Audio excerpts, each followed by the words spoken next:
Hey everybody, it's Brett, and welcome back to my channel, where today I want to talk about third quarter faves. I really tried to narrow this down, and ultimately I was trying to get to 10, and I have 11, and I don't care because it's 11 and it's my choice. So stick around and let's talk about them. All right, this is such a weird thing because a lot of my favorites have really come out of this last month. And so for anybody who's followed my channel at all, this is probably going to feel like a lesson in redundancy. But I don't know, it is what it is.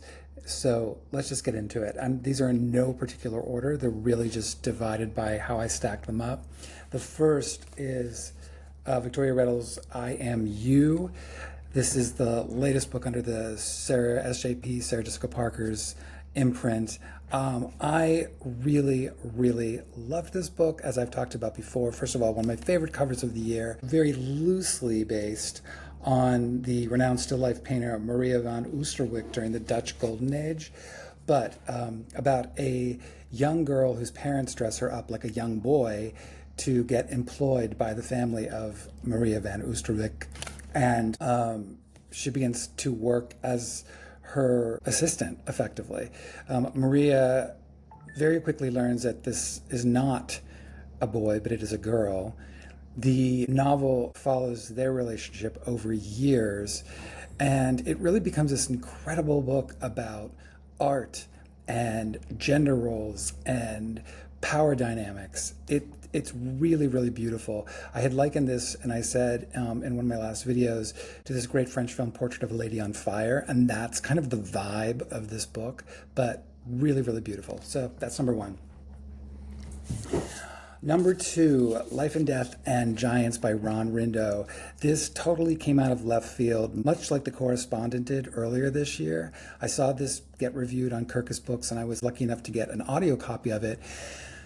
And as soon as I started to listen to it, I thought, I have to own this thing. It is so fantastic. For anybody who is fans of John Irving or Wally Lamb, this is going to be right in your wheelhouse, about an Amish woman who gives birth to a boy who grows up to be a giant.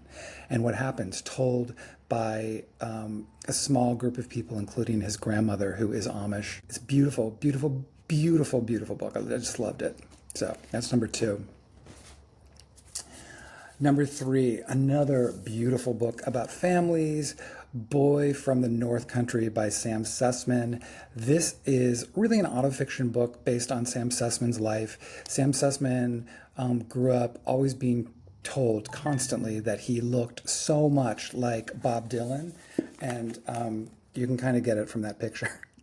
So he fictionalized a lot of the story, but the story is really about his relationship with his mother, and he is living out of the country when he gets the news that his mother is dying, and he has to go back home to take care of her. But through the process of this time that they're together, his mother starts to share all these remarkable things about her own life, and that part of this book is so incredible. Being a young woman and an actress in New York City in the 60s, late 50s and 60s, and meeting Bob Dylan. It's beautiful, and it's a beautiful testament to his mother. Just a gorgeously written stunner of a book. Middle Spoon by Alejandro Varela. I love Alejandro Varela. I've loved all of his books. This is my favorite that he's written so far.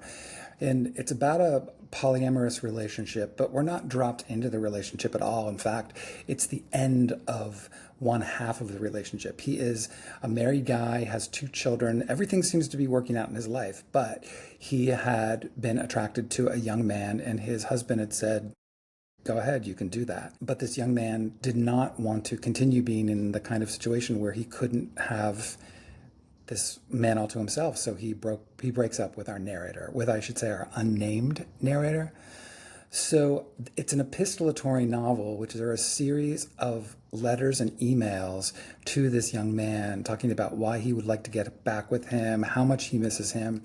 But it also gives such a sometimes hilarious view inside this protagonist's mind. It's really, really funny, very moving, fascinating.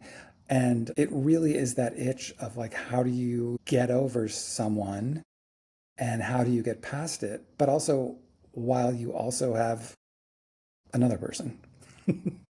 So that's that.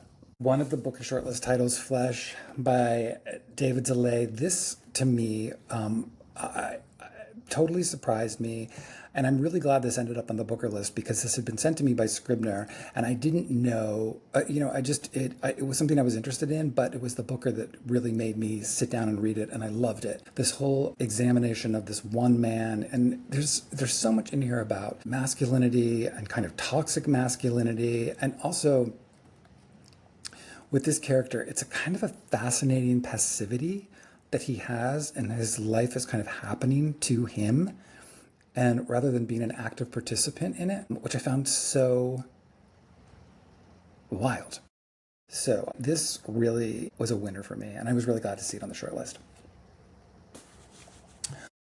All right, next, coming out the beginning of November, Town and Country by Brian Schaeffer.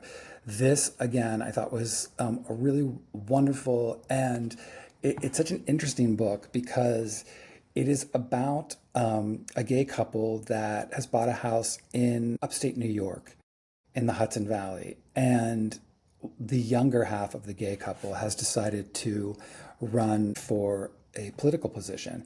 And his opposition is one of the locals in the town who has spent his whole life there with his wife and family. So it's really, at first it seems almost like it's going to be frothier than it actually is.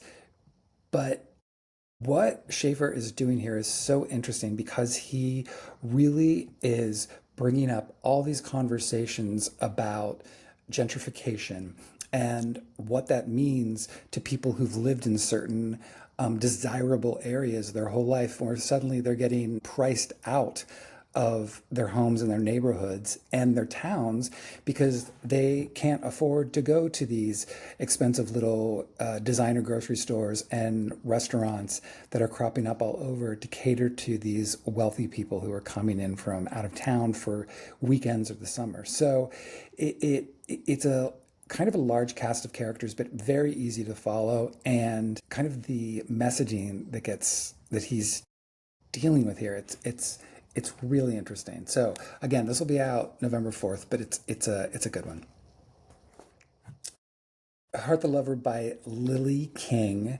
I've talked about this before, how much I loved it. I loved Writers and Lovers, and for those of you who loved that as well, this serves as both a prequel and a sequel to that book. But you do not have to have read Writers and Lovers to dive into this one at all. It completely works as a standalone. It is a campus novel, which I love. It's also, I'm not someone who reads romance novels or things like that, and there is a kind of a love triangle that exists in this, but it is so good. It is absolutely a weeper. So be warned, but I just loved it. I loved it.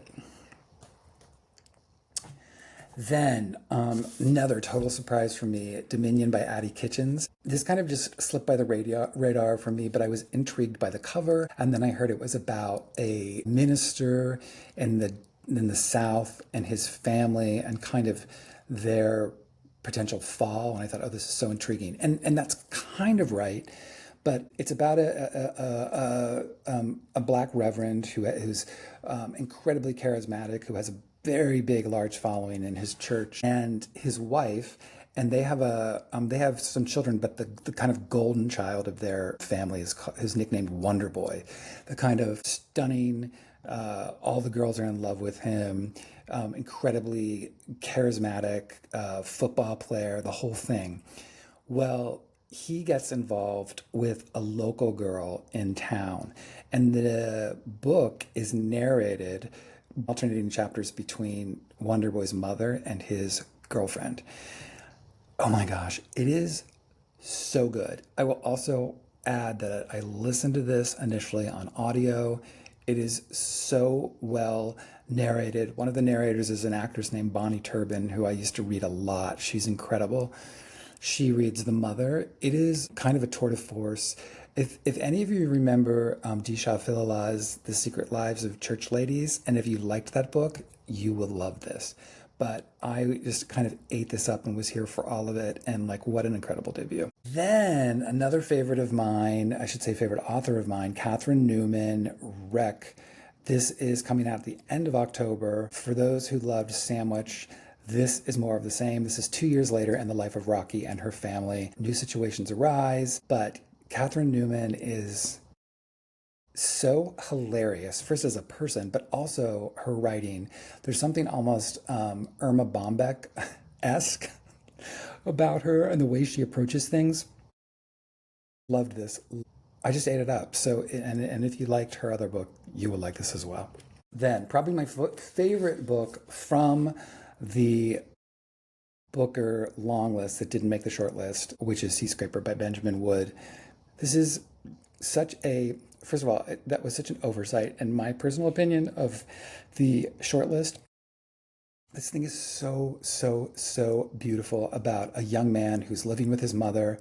He's never known his father, and he works. His grandfather taught him how to be a sea scraper, which is effectively he goes along and culls shrimp from the ocean and sells them to make money. But one day, a man arrives in town who is a Hollywood producer who said he's looking for location scouting and wants to hire this young man to help him. The book is so much about, first of all, it so captures that small town feel, but also wanting to escape your surroundings, what else is out there, the promise of something bigger, also just artistically.